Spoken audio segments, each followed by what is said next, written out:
প্রথম আসরে ফাইনালে উঠে আমরা অনেক বেশি আনন্দিত। এটি আমাদের বড় একটি অর্জন, নতুন একটা চ্যালেঞ্জ ফাইনাল। তো আমরা সবাই চেষ্টা করব যেন আমাদের সর্বোচ্চটা দিতে পারি। আমাদের ব্যাটিং লাইনআপে অনেক ভালো খেলোয়াড় আছে, তারা সব সময় নিজেদের সেরাটা দিতে প্রস্তুত। তো সামটাইমস হয়, সামটাইমস হয় না। তো ফাইনালে আমরা চেষ্টা করব আমাদের ব্যাটিং আর উন্নতি করার।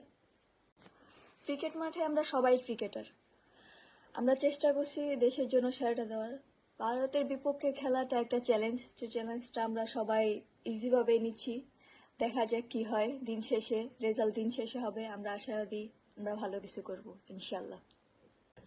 মালয়েশিয়ায় বসবাসকারী বাংলাদেশ সাপোর্টাররা অনেক বেশি আমাদের উৎসাহ করতেছে, আমাদের অনেক বেশি অনুপ্রেরণা দিতেছে। তো আমরা চাইবো যে ফাইনালে ভালো কিছু একটা উপহার দিতে।